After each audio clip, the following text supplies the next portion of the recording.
Bismillahirrahmanirrahim. Assalamualaikum warahmatullahi wabarakatuh.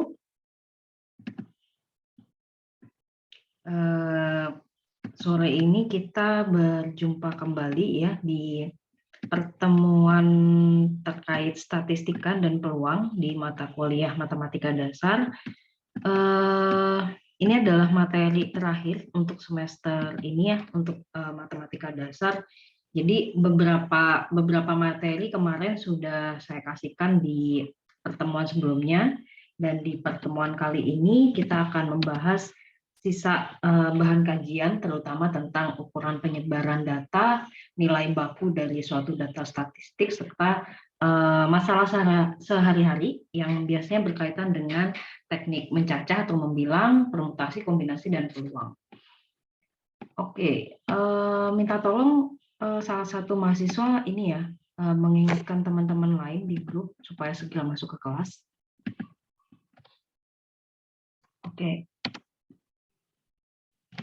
Slide udah terlihat ya? Iya, Bu. Oke. Nah, setelah mengikuti atau diskusi pada kuliah sore ini, diharapkan teman-teman mampu memahami tentang konseptual ataupun prosedural terkait dengan beberapa materi dasar dari statistika. Kemarin kita udah belajar tentang penyajian data serta pemusatan data, dan hari ini kita akan lebih banyak berdiskusi tentang ukuran penyebaran data, nilai baku dari suatu data statistik, permutasi, kombinasi, dan peluang. Nah, yang pertama adalah tentang ukuran penyebaran data statistik. Nah, mungkin teman-teman udah sering mendengar istilah range dari suatu set ataupun data set gitu ya. Range atau dikenal juga dengan istilah interval.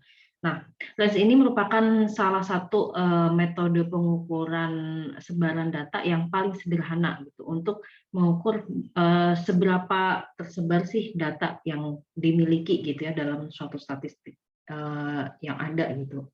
Dan di sini nilai range itu sangat-sangat dipengaruhi oleh data ataupun nilai yang sangat berbeda dengan nilai yang ada atau nilai set data lainnya gitu, atau kita sebut juga dengan istilah outlier.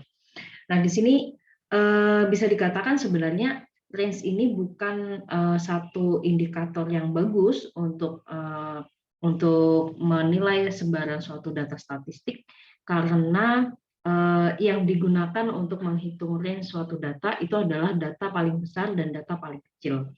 Nah, contohnya seperti ini. Di sini ada dua set data statistik dari kelompok A dan kelompok B. Ya, ada nilai 70, 65, 60, 60, 60, 65, 70, 65, 75, dan 60 untuk kelompok A. Kemudian untuk kelompok B ada nilai 90 hingga dengan nilai terakhir juga 90. Nah, di sini bagaimana cara kita menghitung range ataupun interval dari kelompok A maupun kelompok B. Tadi saya sampaikan bahwa range itu sangat dipengaruhi oleh dua data, yaitu adalah data terbesar dan data terkecil. Nah, untuk mengetahui mana sih data yang terbesar, mana sih data yang terkecil, maka kita perlu melakukan sorting gitu ya, pengurutan suatu data. Nah, jadi data dari kelompok A itu diurutkan mulai dari yang terkecil hingga yang terbesar, sehingga kita tahu mana sih data yang terkecil, mana data yang terbesar. Sebagai contoh di sini, kalau di kelompok A ya, data terkecil itu adalah 60 dan data yang terbesar adalah 75. Sehingga kalau ditanya berapa range untuk kelompok A, tinggal mengurangkan aja 75 dikurangi 60, jadi range-nya ada 15. Sementara untuk kelompok B, range data terkecil itu adalah 10 dan data terbesar adalah 90. Nah, jadi kalau ditanya berapa interval data di kelompok B, nah berarti tinggal mengurangkan data terbesar 90 dikurangi data terkecil 10, berarti range-nya adalah 80. Seperti itu, sangat mudah gitu ya. Nah, kemudian yang kedua adalah simpangan baku. Nah, ini adalah salah satu instrumen yang cukup sering digunakan dalam data-data statistik. terutama kalau teman-teman nantinya di ini ya di skripsi ataupun di tugas akhir nanti menggunakan data, misalkan data nilai siswa di suatu sekolah ataupun data nilai ataupun data hasil penelitian. Nah, salah satu yang paling banyak dicari adalah nilai simpangan baku ataupun standar deviasinya. Nah, di sini simpangan baku itu merupakan ukuran statistik yang paling sering digunakan, dan ini sangat bermanfaat untuk mengukur tingkat ketersebaran suatu data. Nah, simpangan baku atau disebut juga dengan standar deviasi, ini bisa memperlihatkan seberapa dekat sih nilai-nilai suatu data ataupun masing-masing data terhadap nilai ratanya gitu.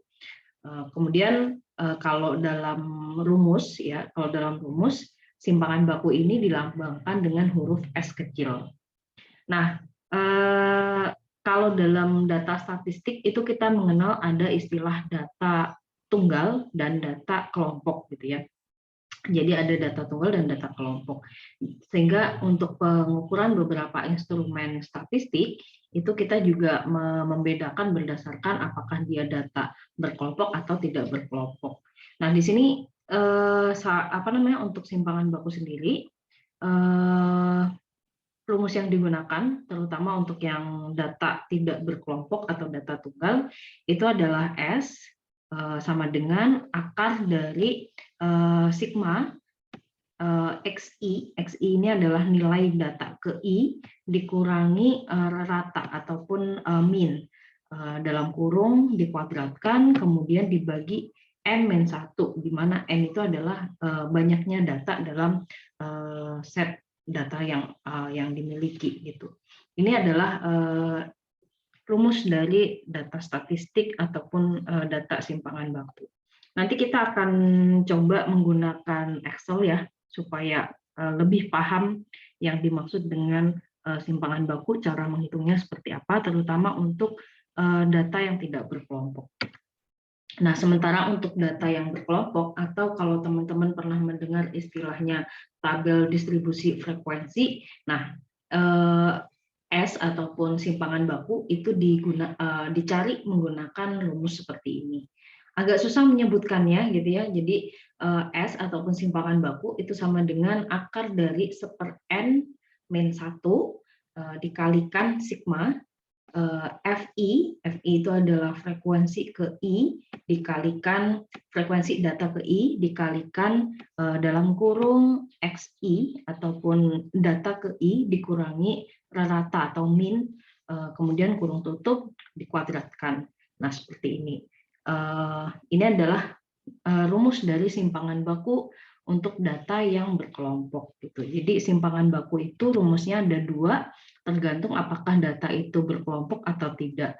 Dan yang paling sering digunakan itu adalah data yang berkelompok sebenarnya, untuk data yang biasanya lebih dari 30 dalam satu set data. Kemudian selain tadi range, kemudian simpangan baku, kita juga mengenal istilah kuartil.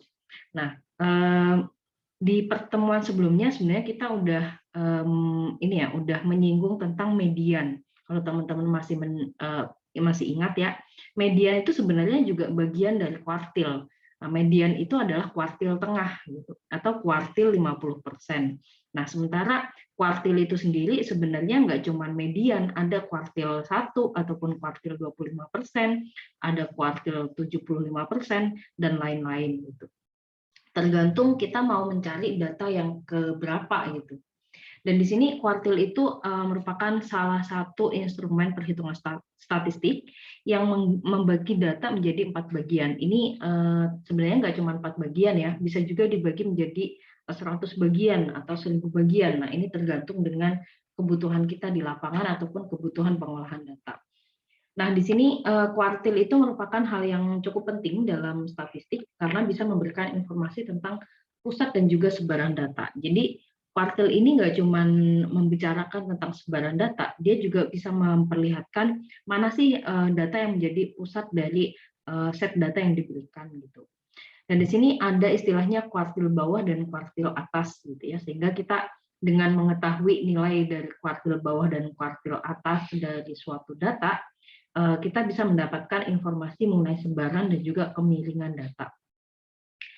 Hal ini karena kuartil membagi data berdasarkan jumlah banyaknya data, sehingga rentang antara satu kuartil dengan kuartil lainnya tidaklah sama. Oke. Kuartil atas dan bawah juga dapat memberikan informasi yang lebih rinci mengenai sebaran data, lokasi titik data tertentu, kemudian ada tidaknya pencilan dalam data. Pencilan tadi ya istilahnya outlier gitu. Outlier itu contohnya seperti ini. Tadi kita punya data kelompok B gitu ya. Nah, data kelompok B itu kan ada yang nilainya 90, 80, 70, 30, 10, 75, 75, 50, 80, 90. Bisa dibilang yang menjadi outlier itu adalah nilai 10 gitu ya. Karena nilainya terlalu jauh dengan data-data yang lain gitu. Ini yang disebut dengan outlier atau pencilan. Data yang aneh gitu ya, data yang berbeda dengan data yang lain. Nilainya terlalu jauh dengan nilai data yang lain. Nah, itu yang disebut dengan outlier. Nah, di sini dengan kita mengetahui ada enggaknya pencilan, kita juga bisa tahu gitu ya, terutama untuk data-data statistik ataupun data survei ya, kita bisa tahu apakah ada metode survei ataupun metode statistik atau metode pengumpulan data yang kurang tepat digunakan dalam suatu penelitian gitu. Nah, di sini kita juga bisa melihat dengan adanya kuartil atas dan kuartil bawah, kita bisa melihat ada enggaknya perbedaan sebaran antara 50% data, 50% tengah data dan juga titik data luar dibandingkan dengan hanya mengandalkan nilai minimum dan maksimum suatu data. Nah, sama seperti simpangan baku ya. Jadi kuartil ini pun untuk mencarinya itu tergantung dengan set data. Apakah set data tersebut merupakan data berkelompok atau enggak gitu. Ini adalah contoh untuk data tunggal atau data tidak berkelompok. Ada dua metode yang bisa digunakan untuk jenis data tunggal. Yang pertama adalah sama seperti saat kita mau mencari range ya. Jadi ketika ada satu set data, kita harus melakukan pengurutan data terlebih dahulu. Diurutkan dari yang paling kecil ke yang paling besar. Nah, jadi ini udah diurutkan nilainya 30, 35, 35, 40 dan seterusnya sampai 75. Kemudian yang kedua adalah kita mencari mediannya. Median kemarin ya, mencari nilai tengahnya gitu ya. Kalau di sini ada 1, 2, 3, 4, 5, 6, 7, 8, 9, 10, 11, 12, 13. Ada 13 data. Berarti mediannya itu adalah di data ke-7 gitu ya. Data ke-7 itu adalah nilainya 50 gitu. Jadi Q2 50. Nah, setelah kita mengetahui median di mana, barulah kita mencari Q1 dan Q3 gitu, atau kuartil 25% dan kuartil 75%. Dengan cara seperti apa? Nah, di bawah Q2 ini kan ada 1, 2, 3, 4, 5, dan 6 gitu ya. Ada 6 data di bawah Q2. Nah, di sini ada 6 data, berarti kita bagi 2 lagi gitu ya. Oh, berarti Q1 itu antara 35 dan 40. Sama seperti cara kita mencari median. Akhirnya 35 ditambah 40 dibagi 2. Dapatlah angka Q1. Sama pun dengan Q3, caranya seperti itu. Kita urutkan terlebih dahulu, kemudian kita cari data berarti ke berapa ini? 13 ke 10 ke 11 gitu ya. Antara 60 dan 65 kita bagi 2 seperti itu. Ini adalah metode pertama untuk mencari kuartil di data yang tidak berkelompok. Kemudian untuk metode yang kedua, kita bisa juga menggunakan rumus tertentu gitu ya. Contohnya adalah kalau kita ingin mencari kuartil 1 gitu ya. Untuk mencari kuartil 1, rumusnya adalah X1 dikalikan N plus 1 dibagi 4. Nah, kalau contoh dataset yang saya berikan di sini, karena N atau jumlah datanya itu ada 13 data, berarti X1 dikalikan 13 plus 1 dibagi 4. Hasilnya adalah X3,5. Artinya, Q1 itu terletak di antara data ketiga dan data keempat. Seperti itu. Jadi benar nih, di sini sesuai nih dengan metode 1 gitu ya. Q1 itu terletak antara data ketiga dan data keempat. Itu yang kuartil untuk data tidak berkelompok. Kemudian untuk data berkelompok, ini kuartilnya akan dihitung menggunakan rumus bagi berikut ya. Jadi ada istilahnya Q ke I ataupun kuartil ke I gitu ya, tergantung kita mau mencari kuartil 1, kuartil 2, kuartil 3 dan seterusnya gitu. Kemudian TB itu artinya adalah tepi bawah dari kelas tempatnya kuartil itu berada, ditambah dalam kurung seperempat N gitu ya. N itu adalah jumlah datanya, dikurangi F, di mana F itu adalah frekuensi kumulatif tepat sebelum kuartil berada, dibagi FK. Mohon maaf, ini FP ya, harusnya FK. FK yaitu adalah frekuensi kelas tempat kuartil berada, kemudian kurung tutup dikalikan P, di mana P adalah panjang kelas tempat kuartil berada. Ini nanti akan saya kasih exercise ya, supaya teman-teman bisa lebih paham yang dimaksud dengan kuartil ini. Nah, jadi seperti itu untuk kuartil ya, ada dua metode ataupun dua cara yang bisa digunakan tergantung apakah set data tersebut adalah set data berkelompok ataukah tunggal gitu. Oke, sebelum kita lanjut ke materi selanjutnya, mungkin ada yang mau ditanyakan terkait range, standar deviasi, dan kuartil. Silakan.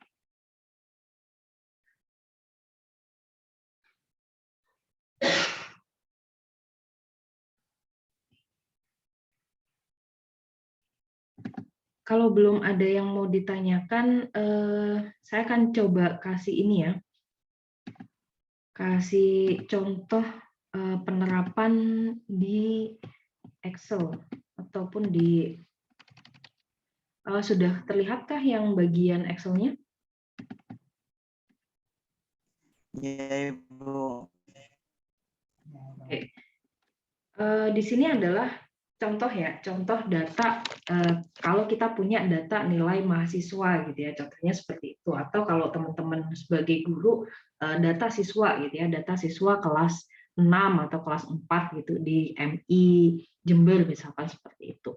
Nah, di sini contohnya adalah kelas A, kelas B, dan kelas C untuk mata kuliah matematika dasar.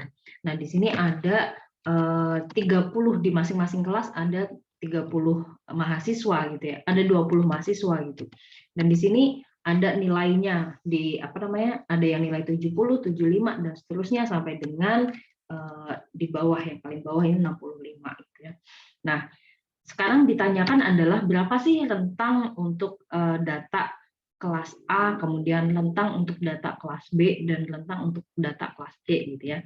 Tadi saya udah menjelaskan ya bahwa untuk mencari rentang yang pertama kali harus dilakukan adalah mengurutkan data terlebih dahulu gitu ya. Jadi kita harus mengurutkan dulu, boleh dari paling kecil ke paling besar, boleh juga yang paling besar ke paling kecil gitu ya. Ini contohnya saya urutkan dari yang paling besar ke yang paling kecil supaya enak menghitungnya. Nah, di sini saya urutkan nih data dari kelas A gitu ya, diurutkan yang paling besar adalah nilainya 100 gitu. Sampai dapat nilai yang paling kecil adalah 30. Nah, range-nya itu adalah dihitung dengan cara nilai terbesar dikurangi nilai terkecil gitu. Semudah itu. Nah, kalau teman-teman mengerjakan itu di Excel ataupun di spreadsheet Google Drive, teman-teman bisa lebih mudah lagi ngerjakannya tanpa dilakukan pengurutan. Teman-teman bisa langsung menggunakan formula yang sudah disediakan di spreadsheet ataupun di Excel gitu ya. Kalau teman-teman melihat di sini ya, formulanya adalah menggunakan max and min gitu ya.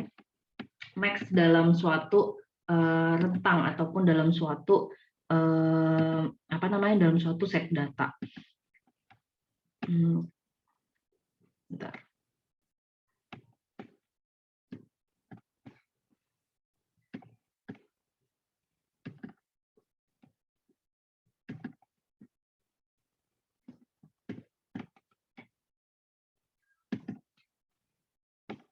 Nah, jadi fungsi rumus max dalam suatu Excel itu adalah untuk mencari nilai maksimum dari data yang sudah diberikan. Contohnya adalah saya mencari nilai datanya maksimal di kelas A gitu. Jadi saya nggak perlu mengurutkan set data tersebut gitu untuk mengetahui data paling besar gitu. Dengan menggunakan fungsi max itu dia udah otomatis mencari nilai data yang paling besar.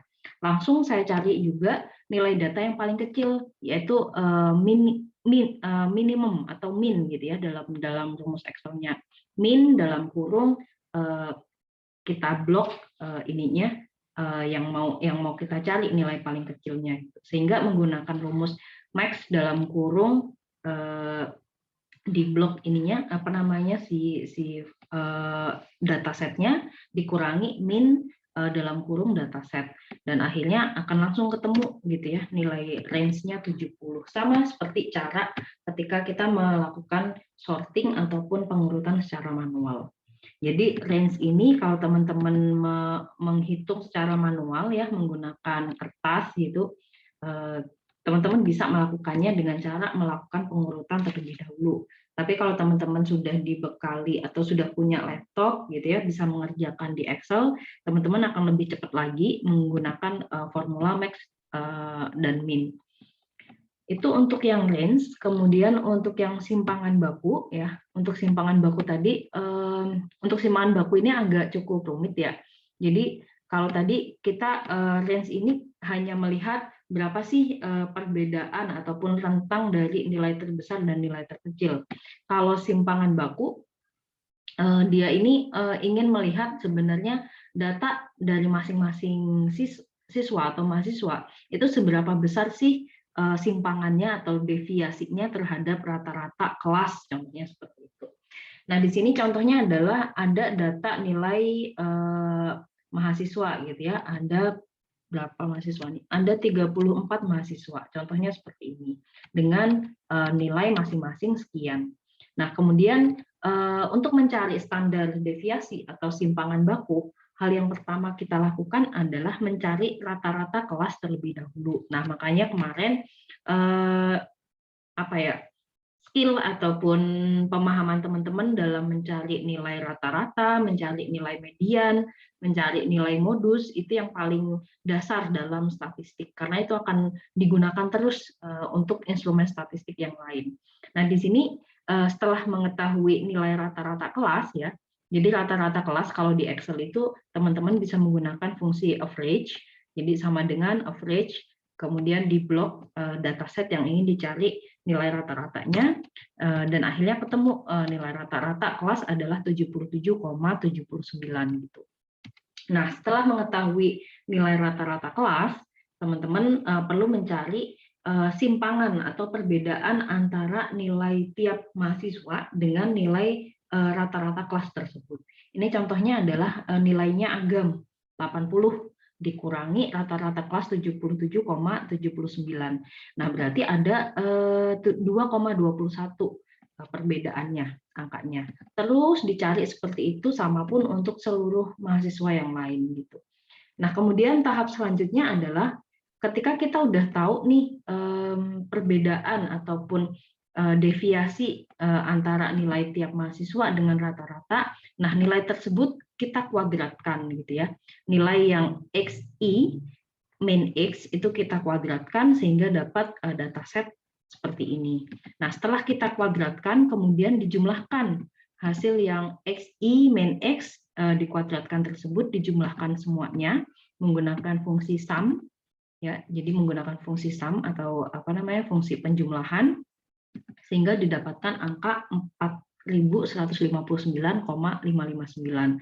Nah, kemudian kita juga perlu mencari N-1, atau N itu adalah jumlah datanya. Tadi jumlah mahasiswa ada 34. Nah, berarti N-1 rumusnya adalah 34 dikurangi 1. Nah, kemudian barulah kita mencari nilai dari simpangan baku. Jadi tadi kalau di kalau di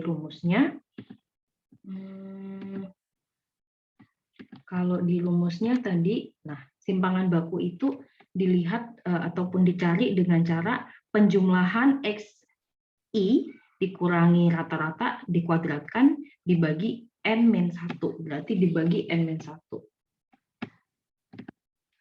Nah, ini ya, XI min X dikuadratkan, ini sudah ada, kemudian kita sudah menjumlahkan, nah berarti ini juga sudah ada, N-1, berarti tinggal membagi. Membagi kemudian mengakar gitu ya. Kalau di bahasa Excel kita juga bisa menggunakan istilah pangkat setengah. Pangkat setengah itu sama dengan akar kuadrat. Nah seperti itu. Sehingga hasilnya adalah simpangan baku dari dataset mahasiswa ini 11,227. Nah ini adalah cara perhitungan ataupun langkah-langkah menghitung dari simpangan baku. Nah, kemudian ada istilah varians gitu ya. Kita juga dalam statistik sering banget ya dicari juga nilai varians gitu. Nilai varians ini sebenarnya saya juga belum banyak mengeksplor ya fungsi ataupun kegunaan dari nilai varians, tapi dalam setiap data statistik ataupun data analisis data penelitian, varians ini selalu ikut ikut dianalisis gitu ketika suatu set data sudah diolah, baik itu menggunakan Excel, bisa juga menggunakan MATLAB ataupun software-software yang lain gitu. Jadi simpangan baku sama varians ini bisa dibilang seperti sepaket gitu. Oke, itu tadi ya cara perhitungan untuk cara perhitungan untuk simpangan baku dan range. Mungkin sebelum kita next ke pembahasan selanjutnya, ada yang mau ditanyakan?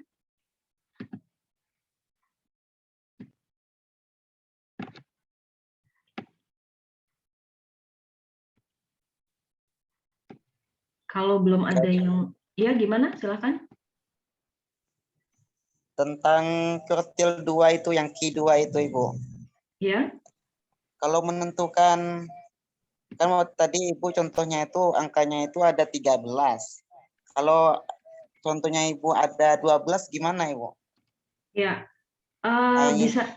Ya, makasih pertanyaannya Mas. Jadi kemarin ya di pelajaran atau di pertemuan sebelumnya kita udah membahas ya bagaimana ketika datanya itu genap gitu ya. Kalau datanya ganjil kan udah jelas kelihatan satu yang ada di tengah-tengah gitu ya. Bagaimana kalau datanya genap? Sama seperti contoh yang Q1 ini Mas, data yang di tengah itu ada 2 gitu ya, karena datanya genap gitu. Ya kita bagi 2, misalkan 12, berarti data yang tengah itu data ke berapa? Ke-6 dan ke-7 ya. Nah, ke-6 dan ke-7. Ya berarti tinggal data ke-6 ditambahkan data ke-7 dibagi 2, seperti itu. Dapatlah angka Q2. Oh ya, paham Bu. Ya, bisa juga cek di materi sebelumnya ya, di bagian median itu juga kita udah membahas ya bagaimana ketika suatu set data itu ganjil, bagaimana suatu set data itu genap gitu, bagaimana cara mencari si Q2-nya. Oke, ada yang mau ditanyakan lagi?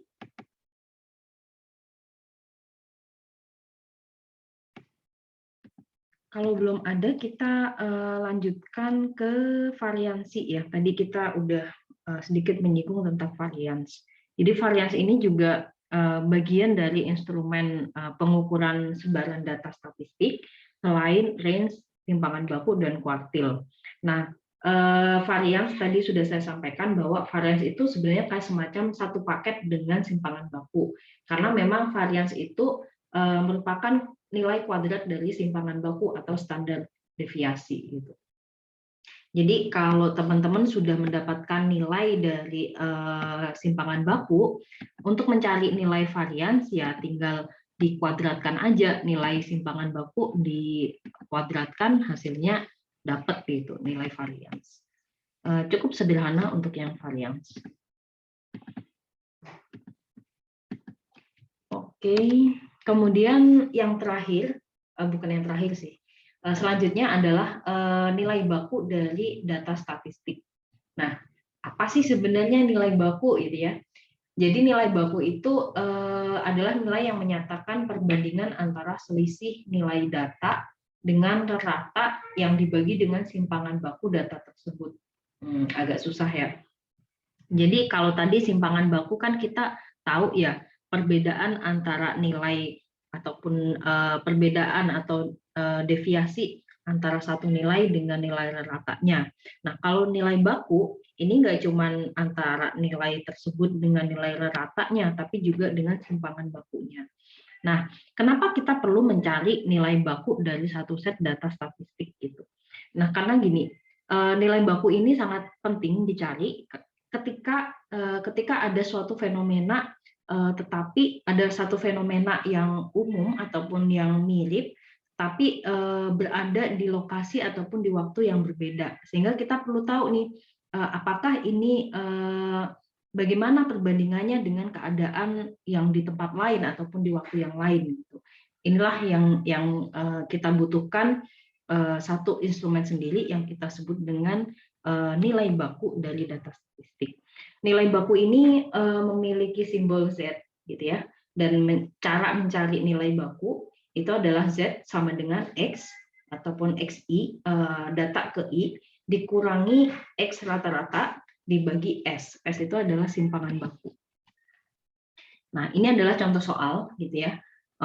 Seperti yang saya sampaikan tadi, contohnya adalah seperti ini. Firman mengikuti tes seleksi Olimpiade Matematika wilayah Jawa Barat, nilainya 87.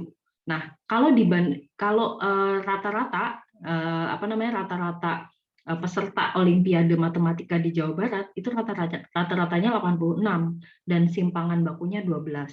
Nah, kemudian ada cerita lagi. Hari juga mengikuti seleksi yang sama nih, Olimpiade Matematika juga, tapi dia beda wilayah, ada di area Sumatera Barat gitu.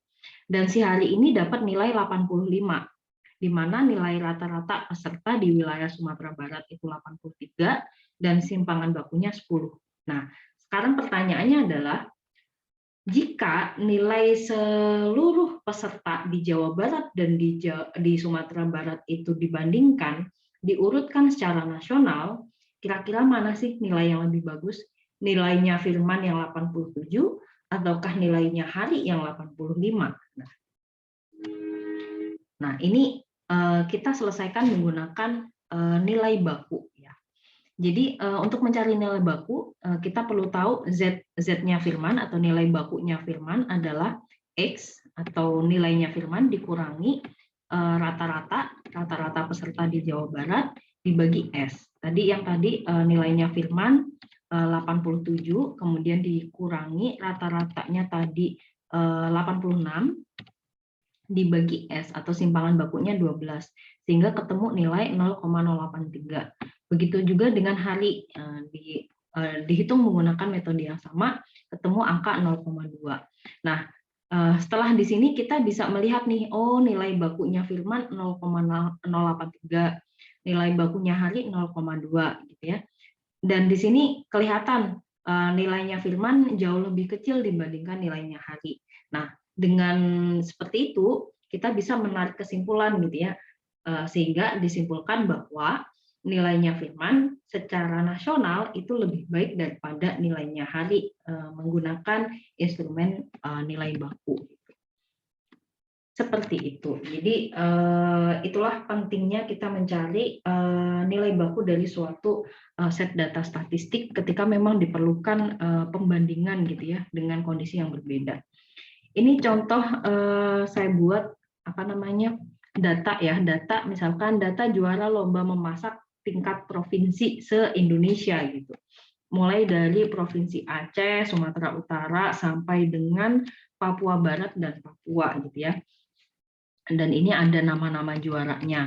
Nah, skornya juga sudah saya cantumkan di sini. Contohnya di Aceh juaranya adalah Agam. Skornya 80. Sementara kalau skor rata-rata Provinsi Aceh itu 78 dan simpangan bakunya 10 gitu. Oke, kita udah dapat nih nilai skornya si Agam sekian, nilai rata-rata peserta di Provinsi Aceh sekian, simpangan bakunya sekian. Berapakah nilai dari nilai bakunya gitu ya? Nah, nilai bakunya dihitung dengan cara skornya Agam dikurangi skor rata-rata Provinsi Aceh dibagi nilai baku sehingga mendapatkan angka 0,2. Begitupun untuk seluruh nilai baku untuk peserta di provinsi yang lain gitu. Terus kalau pertanyaan selanjutnya, manakah nilai yang paling bagus gitu ya? Atau manakah peserta lomba memasak yang paling baik skornya di tingkat nasional. Ini pertanyaan selanjutnya seperti ini. Mana sih peserta yang nilainya paling bagus gitu ya kalau kita urutkan secara data nasional gitu ya. Dengan mengetahui nilai baku, kita bisa melakukan pengurutan nilai baku mulai dari yang paling kecil dan paling besar. Kita bisa lihat dari sekian data mana sih yang angkanya paling kecil nilai bakunya. Oh iya, ternyata diketahui nilai baku yang paling kecil adalah 0,06. Ini adalah peserta dari Jawa Tengah gitu. Sehingga disimpulkan peserta dari Jawa Tengah itu memiliki skor paling tinggi dibandingkan peserta yang lain. Nah, kita bisa lihat nih contoh di sini ya. Di sini kenapa kok dipilih peserta Jawa Tengah gitu ya? Padahal di sini DIY ataupun Yogyakarta itu skor juaranya 95. Nah, tapi kalau kita menggunakan standar ataupun menggunakan patokan nilai baku, ternyata kalau kita pakai nilai baku yang juara nomor 1 ataupun juara nasional itu adalah yang dari Jawa Tengah dengan skor hanya 90. Nah, inilah pentingnya kita mengetahui nilai-nilai statistik baik itu rata-rata, simpangan baku, nilai baku, kemudian nilai kuartil seperti itu. Sehingga kita tidak hanya melihat secara kasat mata nilai tertinggi udah pasti yang paling bagus. Nah, belum tentu gitu ya, karena masih ada instrumen-instrumen statistik lain yang sangat mempengaruhi mempengaruhi kesimpulan dalam analisis statistik. Seperti itu. Oke, sebelum kita next ke bahasan selanjutnya, mungkin dari teman-teman ada yang mau ditanyakan terkait nilai baku?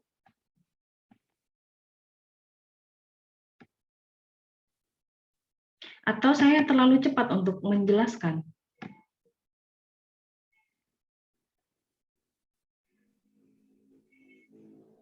Ibu, Ya. apakah menilai kayak lomba kayak gini menggunakan nilai baku, Ibu? Tergantung ya Mas ya. Ini menggunakan case bahwa lombanya itu dilakukan secara nasional gitu ya. Kenapa menggunakan nilai baku gitu ya? Karena contohnya seperti ini. Lomba memasak di Aceh dengan di Jawa Tengah, saya rasa mereka punya jenis masakan yang berbeda gitu kan. Kemudian bisa jadi juaranya jurinya berbeda. Kemudian jelas pesertanya berbeda gitu ya. Kemudian jumlah peserta bisa jadi berbeda, jumlah peserta keseluruhan gitu ya.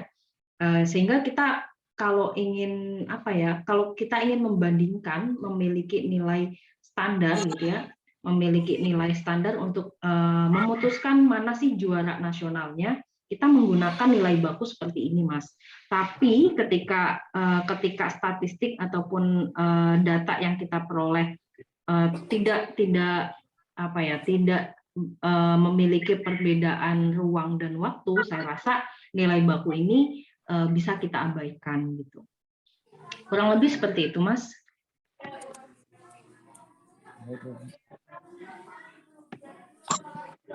Oke. Mungkin dari Mbak Siti Fatmawati mau bertanya?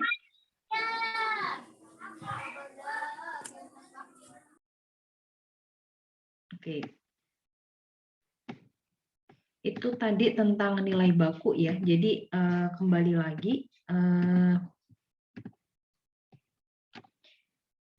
nilai baku ini digunakan untuk mengetahui kedudukan suatu objek dibandingkan dengan keadaan yang lebih umum gitu.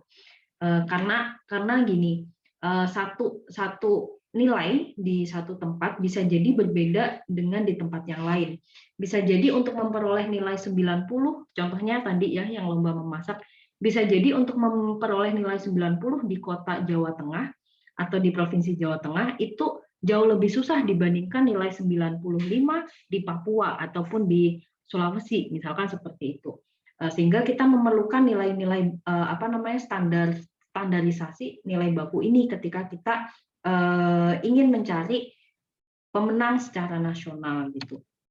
Kalau dari contoh soal ini menggunakan istilah seleksi olimpiade, tes olimpiade gitu ya, di wilayah Jawa Barat dibandingkan dengan wilayah Sumatera Barat gitu.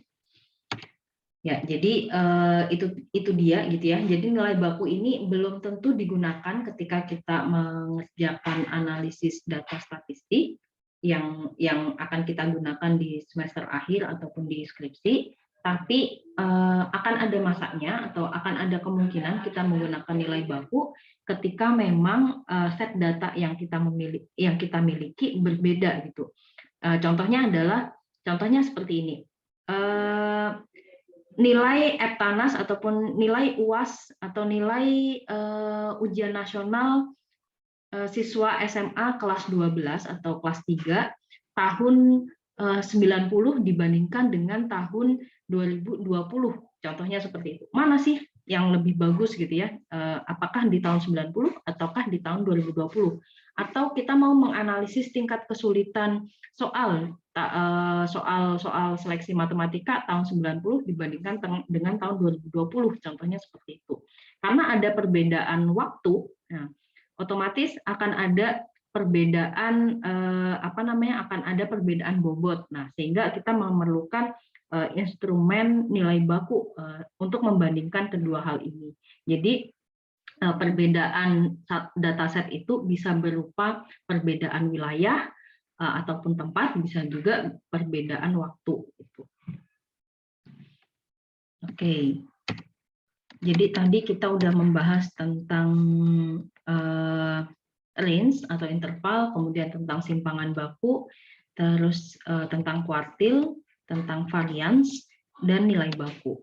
Kemudian untuk selanjutnya, teman-teman mungkin sudah cukup sudah pernah belajar ya tentang pencacahan gitu ya, pencacahan, kemudian permutasi, kombinasi, dan peluang. Contoh peluang itu paling gampang adalah peluang antara lolos dan tidak lolos masuk masuk perguruan tinggi negeri, contohnya seperti itu. Bisa jadi lolos, bisa jadi enggak. Nah, itu adalah contoh dari peluang. Nah, teman-teman di sini saya sudah menyiapkan modul matematika. Silakan teman-teman pelajari secara mandiri, bisa masing-masing, bisa berkelompok. Halaman 168 sampai 178. Nah, di sini udah ada penjelasan dari teknik membilang, permutasi, kombinasi, dan peluang. Sebenarnya ini materi yang sudah pernah teman-teman dapatkan di SMA kelas 1 kalau nggak kelas 2 gitu ya. Jadi insya Allah bisa sambil nge-refresh materi yang pernah didapat, sambil mempelajari kembali modul tersebut. Dan di sini teman-teman silakan membuat masing-masing satu soal dari teknik membilang atau pencacahan, permutasi, kombinasi, dan peluang. Silakan membuat contoh satu soal dan berikan soal tersebut kepada mahasiswa lain yang NIM-nya itu ada di bawah Anda gitu ya. Contohnya gini, Mbak Anggra ini membuat soal membilang, permutasi, kombinasi, peluang. Berarti ada 4 soal nih gitu. Mbak Anggra ini membuat 4 soal dan diberikan kepada mahasiswa di bawahnya. Contohnya mahasiswa di bawahnya itu ada Anifatus Solihah gitu ya. Jadi soal yang dibuat Mbak Anggra ini dikerjakan oleh Anifatus Solihah. Soal yang dibuat oleh Anifatus Solihah dikerjakan oleh Ayu Fitria. Terus seperti itu gitu. Terus yang mahasiswa NIM-nya paling bawah bikin soal dikerjakan oleh mahasiswa yang NIM-nya paling atas. Nah, seperti itu. Silakan teman-teman membuat soal dan mengerjakan soal yang dibuatkan oleh teman-teman sendiri. Dan di sini soal tersebut silahkan soal dan juga jawabannya silahkan dikirimkan ke email saya paling lambat tanggal 8 Januari. Masih ada 2 minggu. Dan ini juga sebagai ajang latihan gitu ya, ajang latihan dan juga kerja kelompok teman-teman untuk mengerjakan contoh-contoh teknik membilang, permutasi, kombinasi, serta peluang yang paling sering teman-teman temui di kehidupan sehari-hari gitu ya. Bisa jadi soalnya nggak perlu yang terlalu rumit gitu ya, tapi itu emang benar-benar sering teman-teman temui ketika mungkin ketika mengajar gitu ya, ketika ketika forecasting data gitu ya, ataupun hal-hal yang lainnya gitu. Oke, mungkin itu ada yang mau ditanyakan ya terkait tugasnya ataupun terkait contoh-contoh soal yang saya berikan, silakan.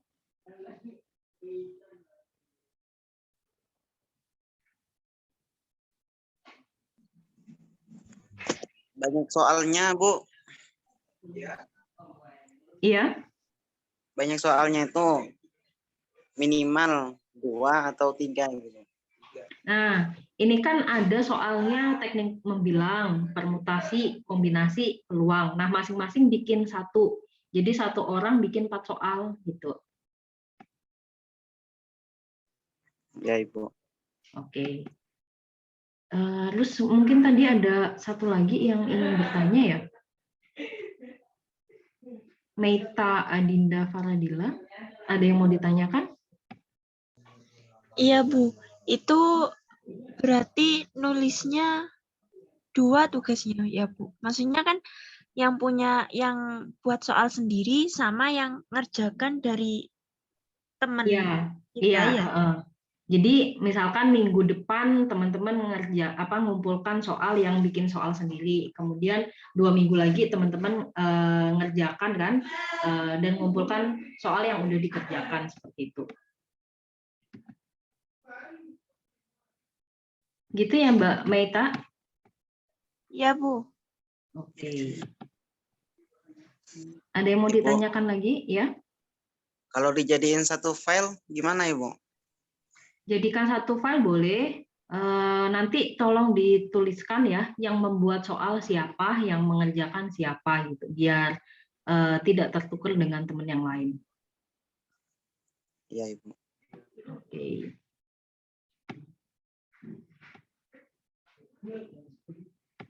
Ada yang mau ditanyakan lagi? Kalau nggak ada, kita wrap up ya. Jadi pada sore hari ini kita belajar tentang ukuran penyebaran suatu data, baik itu range, kuartil, simpangan baku, dan variansi. Kemudian kita juga sudah belajar tentang nilai baku dari dataset statistik, dan juga untuk tugas mandiri teman-teman belajar di rumah masing-masing, teman-teman bisa mencari permasalahan sehari-hari yang sangat berkaitan dengan teknik membilang, permutasi, kombinasi, dan peluang.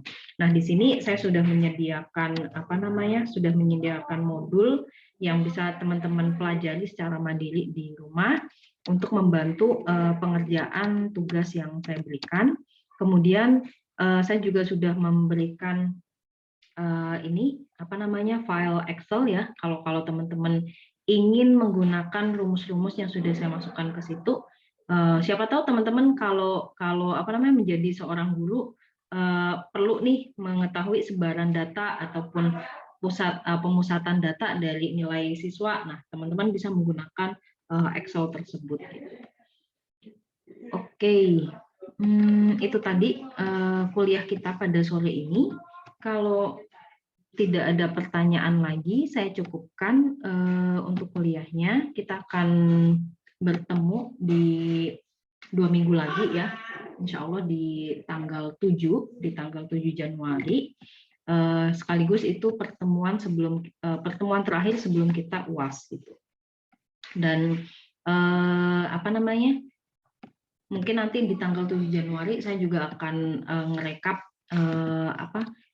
daftar hadirnya teman-teman mahasiswa gitu ya, dan juga data-data dari tugas-tugas yang sudah teman-teman kerjakan. Kalau masih ada mahasiswa yang belum mengumpulkan tugas, segera kumpulkan tugasnya sebelum tanggal 7 Januari, karena setelah itu saya nggak akan menerima tugas yang dikumpulkan terlambat lagi. Gitu. Oke, itu saja yang bisa saya sampaikan pada kesempatan kali ini. Terima kasih buat partisipasinya di kelas sore ini. Insya Allah kita ketemu lagi di tanggal 7 Januari. Tetap jaga kesehatan. Dan saya mohon maaf kalau ada kekurangan selama penyampaian materi. Terima kasih. Billahi taufiq wal hidayah. Wassalamualaikum warahmatullahi wabarakatuh. Waalaikumsalam. Waalaikumsalam warahmatullahi wabarakatuh.